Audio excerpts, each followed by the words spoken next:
नमस्कार दोस्तों, आप सभी का स्वागत है हमारे YouTube चैनल शिव किरण फार्मिंग में। यदि आप हमारे चैनल पर नए हैं तो हमारे चैनल को सब्सक्राइब करें और बेल आइकन ज़रूर दबाएं। तो आज हम बात करेंगे आंवले की खेती के बारे में। यह रबी की फसल है और नवंबर से फरवरी के बीच में उगाई जाती है। आगे हम बात करते हैं इसके परिचय के बारे में।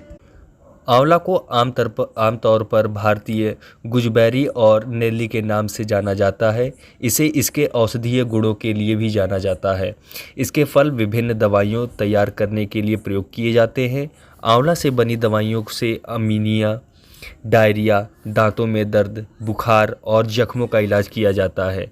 विभिन्न प्रकार के शैम्पू, बालों में लगाने वाले तेल, डाई, दांतों का पाउडर और मुंह पर लगाने वाली क्रीम आंवला से तैयार की जाती है।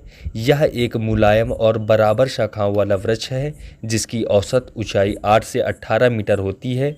इसके फूल हरे पीले रंग के होते हैं और यह 2 किस्म के होते हैं, नर फूल और मादा फूल।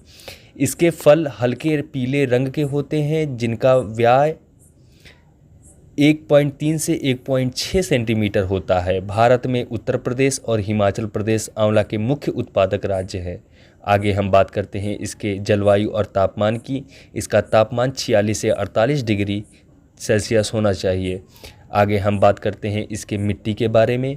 इसके सख्त होने की वजह से इसे मिट्टी की हर किस्म में उगाया जा सकता है।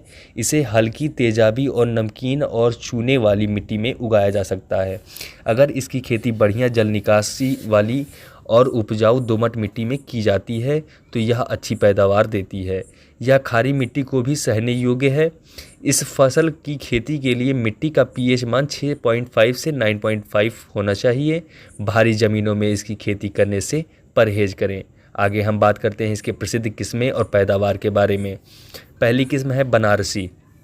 यह जल्दी पकने वाली किस्म है जो कि मध्य अक्टूबर से मध्य नवंबर में पक जाती है। इसके फ्लूनों का आकार बड़ा, कम से कम भार 48 ग्राम, छिलका मुलायम होता है और फल स्टोर करने योग्य नहीं होते। इस किस्म में 1.4% रेशा पाया जाता है। इसकी औसतन पैदावार 120 किलो प्रति एकड़ प्रति वृक्ष होती है। आगे हम बात करते हैं कृष्णा की। यह भी जल्दी पकने वाली किस्म है जो कि मध्य अक्टूबर से मध्य नवंबर तक पक जाती है। इस किस्म के फलों का आकार सामान्य से बड़ा, भार 44.6 ग्राम, छिलका मुलायम और फल धरियों वाला है। इस किस्म में 1.4% रेशे पाया जाता है। इसकी औसतन पैदावार 123 किलो प्रति वृक्ष होती है। आगे हम बात करते हैं तीसरे किस्म की NA9 के बारे में। यह भी एक जल्दी पकने वाली किस्म है। यह मध्य अक्टूबर से मध्य नवंबर में पक जाती है। इसके फल बड़े आकार के, भार 50.3 ग्राम, लंबा आकार, छिलका मुलायम और पतला होता है। इस किस्म में रेशे की मात्रा 0.9% होती है और विटामिन सी की मात्रा सबसे ज़्यादा 100 ग्राम होती है। इससे जैम, जेली और कैंडीज आदि बनाने के लिए प्रयोग किया जाता है। आगे बात करते हैं चौथे किस्म की NA10 के बारे में। यह भी जल्दी पकने वाली किस्म है जो मध्य अक्टूबर से मध्य नवंबर में पक जाती है। इसके फल मध्यम से बड़े आकार, भार 41.5 ग्राम, छिलका खुरदरा होता है और इसके 6 अलग अलग भाग होते हैं। इसका गूदा हरे सफ़ेद रंग का होता है और इसमें 1.5% रेशे की मात्रा होती है। आगे बात करते हैं पांचवें किस्म की फ्रांसिस के बारे में। यह दरमियाने मौसम की फसल है जो मध्य नवंबर से मध्य दिसंबर तक होती है। इसके फल बड़े आकार के, भार 45.8 ग्राम और रंग सफ़ेद होता है। इसमें रेशे की मात्रा 1.5% होती है। इसकी किस्म को हाथी झूल के नाम से भी जाना जाता है क्योंकि इसकी शाखाएं लटकी हुई होती हैं। आगे हम बात करते हैं छठे किस्म NA7 के बारे में। यह दरमियाने मौसम की फसल है जो मध्य नवंबर से मध्य दिसंबर तक होती है। इसके फल मध्यम से बड़े आकार के, भार 44 ग्राम और रंग हरा सफ़ेद होता है। इसमें रेशे की मात्रा 1.5% होती है। आगे बात करते हैं सातवें किस्म की कंचन के बारे में। यह दरमियाने मौसम की फसल है जो मध्य नवंबर से मध्य दिसंबर तक होती है। इसके फल छोटे आकार के, भार 30.2 ग्राम, इसमें रेशे की मात्रा 1.5% होती है और इसमें विटामिन सी की सामान्य मात्रा होती है। इसमें किस्म की औसतन पैदावार 121 किलो प्रति रूख होती है। आगे बात करते हैं आठवें किस्म की NH6 के बारे में। यह दरमियाने मौसम की फसल है जो मध्य नवंबर से मध्य दिसंबर तक होती है। इसके फल मध्यम आकार के, भार 38.8 ग्राम। इसमें रेशे की मात्रा सबसे कम 0.8% होती है। इसमें विटामिन सी की मात्रा 100 ग्राम और कम मात्रा में फेनोलिक होता है। इसे जैम और कैंडीज बनाने के लिए प्रयोग किया जाता है। आगे हम बात करते हैं 8वें किस्म की, चकिया के बारे में। यह देरी से पकने वाली किस्म है जो मध्य दिसंबर से मध्य जनवरी में पक जाती है। इसके फल मध्यम आकार के, भार 33.4 ग्राम। इसमें 789 मिलीग्राम प्रति 100 ग्राम में विटामिन सी की मात्रा, 3.4 पैक्टिन और 2 रेशा होता है।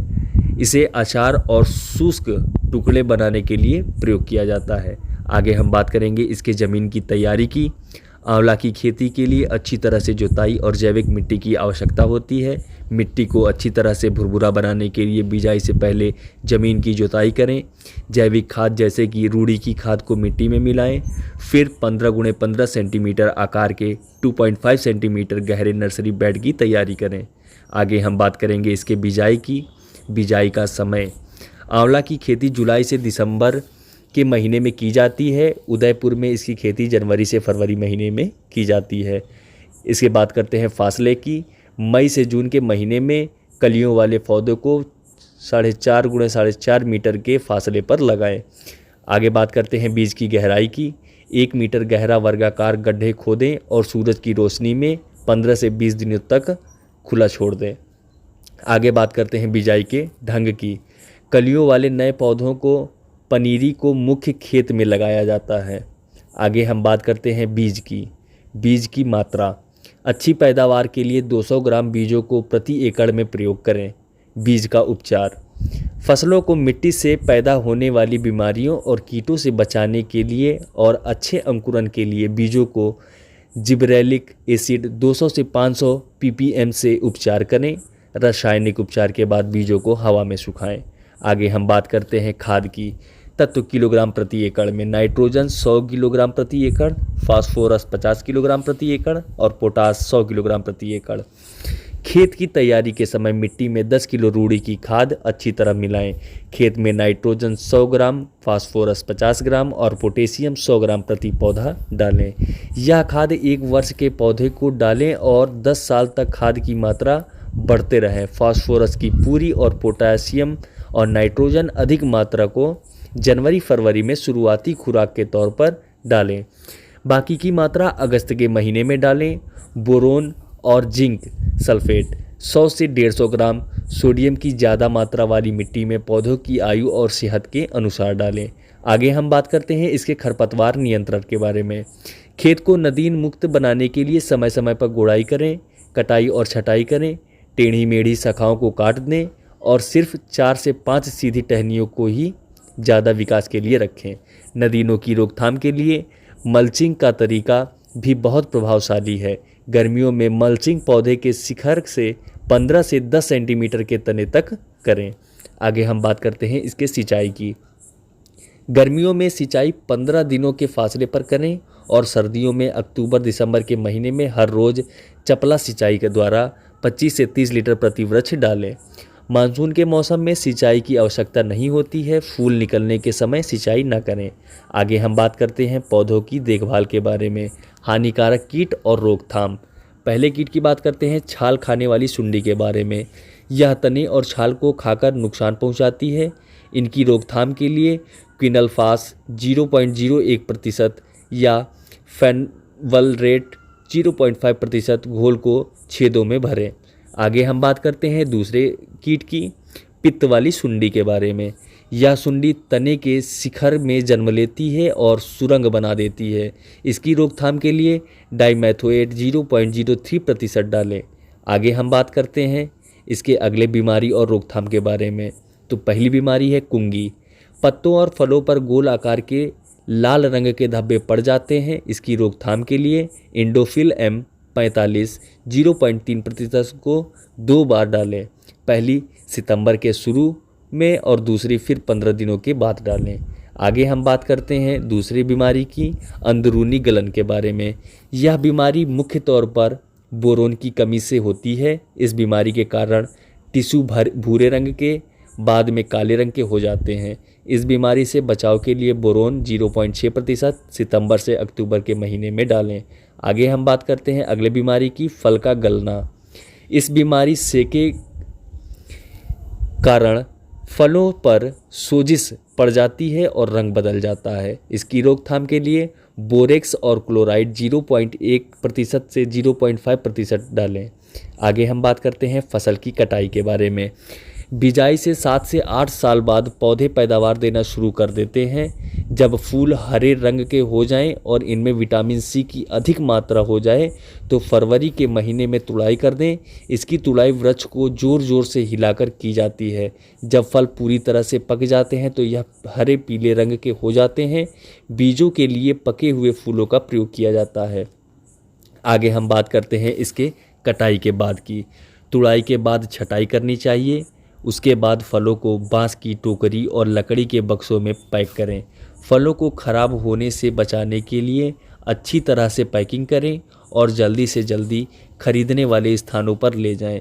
आंवले के फलों से कई उत्पाद जैसे आंवला पाउडर, चूर्ण, च्यवनप्राश, अरिष्ट और मीठे उत्पाद तैयार किए जाते हैं। यह वीडियो यहीं समाप्त होती है। अगर वीडियो अच्छी लगी हो तो वीडियो को लाइक करें, शेयर करें और चैनल को सब्सक्राइब करें और बेल आइकन ज़रूर दबाएं। धन्यवाद।